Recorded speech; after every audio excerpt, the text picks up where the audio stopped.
HCA అధ్యక్షుడు జగన్మోహన్ రావుతో పాటు కార్యదర్శి దేవరాజ్, ట్రెజరర్ శ్రీనివాస్ను సస్పెండ్ చేస్తూ తీర్మానం చేసింది హెచ్సిఏ ఎపెక్స్ కౌన్సిల్. జూలై 28న జరిగిన అత్యవసర సమావేశంలో ఏకగ్రీవంగా నిర్ణయం తీసుకున్నామని తెలిపారు. నిధుల దుర్వినియోగం, మోసం, అధికార దుర్వినియోగంపై సిఐడి, ఈడీ దర్యాప్తు చేపట్టడంతో ఈ నిర్ణయం తీసుకున్నామని తెలిపారు.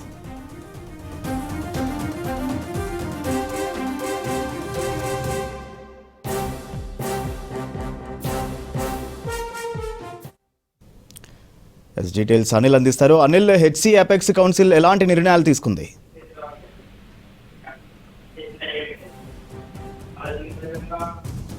హైదరాబాద్ క్రికెట్ అసోసియేషన్ లో హెచ్సిఏ అధ్యక్షుడిగా ఉన్నటువంటి జగన్మోహన్ రావును అపెక్స్ కౌన్సిల్ అంటే మొన్న 28 జూలై 2025 జరిగినటువంటి అత్యవసర సమావేశంలో వీరు ఏకగ్రీవంగా నిర్ణయం తీసుకున్నారు. ఇందులో హెచ్సిఏ అధ్యక్షుడిగా ఉన్నటువంటి జగన్మోహన్ రావుతో పాటు సెక్రటరీ దేవరాజు, తర్వాత ట్రెజరర్ గా ఉన్నటువంటి శ్రీనివాస్ రావున వీళ్ళు అంటే వీళ్ళందరూ కూడా ఏకగ్రీవంగా తీర్మానించి సస్పెండ్ చేశారు. ఎందుకంటే హెచ్సిఏ యొక్క 2018 నాటి యొక్క మెమరాండం ఆఫ్ అసోసియేషన్ మరియు నిబంధనల ప్రకారం 41 సబ్ క్లాస్ 6 మరియు రూల్ నెంబర్ 15 సబ్ క్లాస్ 4 మరియు డి ప్రకారం ఈ యొక్క నిర్ణయం తీసుకున్నారు. ఎందుకంటే ఇందులో మోసం, తర్వాత నిధుల దుర్వినియోగం పట్ల, తర్వాత అధికార దుర్వినియోగం పాల్పడినట్లు ఆరోపణలు ఉండడంతో ఈ నిర్ణయం తీసుకున్నట్టు తెలుస్తుంది. ఇక మరోవైపు ఇప్పటికే ఈ పైన ఇప్పటికే A1 లో ఉన్నటువంటి జగన్మోహన్ రావు పైన, A2 లో ఉన్నటువంటి సెక్రటరీ దేవరాజ్ పైన,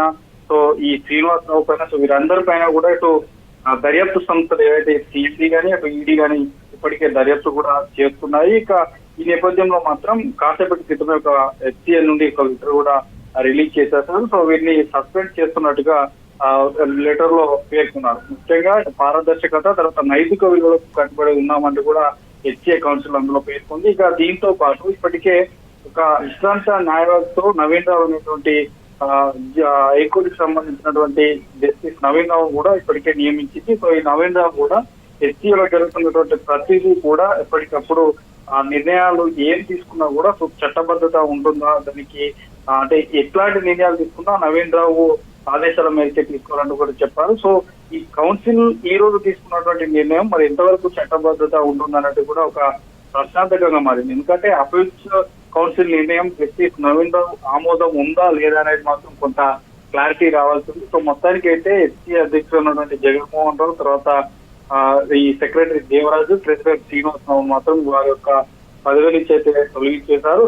ఇది అందరూ కూడా ఈ అపెక్స్ కోర్ట్ లో ఉన్న అందరూ కూడా ఏకగ్రీవంగా ఈ నిర్ణయం తీసుకున్నారు. మొత్తానికి ఇప్పటికే జైల్లో ఉన్నటువంటి ఈ ముగ్గురు కూడా తర్వాత ఈడీ, తర్వాత సిఐడి కూడా ఇప్పటికే కస్టడీ విచారణ కూడా సిఐడి చేసేసి ఇప్పటికే ఇటు టీసీఏ సంబంధించినటువంటి తెలంగాణ క్రికెట్ సంబంధించిన కూడా నిధుల దుర్వినియోగం చాలా వరకు చేశారు. బీసీసీఐ నుంచి వచ్చేటువంటి గ్రాంట్ కూడా సొంతానికి వాడుకున్నారు. ఎక్కడ కూడా డెవలప్ కానీ క్రికెట్ గ్రౌండ్ సంబంధించి ఎక్కడ కూడా డెవలప్ చేయలేదు. మొత్తానికి అయితే ఇవన్నీ ఆరోపణలు అయిపోతే మాత్రం కాసేపటి క్రితమే అపెక్స్ కౌన్సిల్ సంబంధించినటువంటి మెంబర్స్ మాత్రం వీరిని ముగ్గురిని సస్పెండ్ చేస్తున్నట్టు లెటర్ రిలీజ్ చేశారు.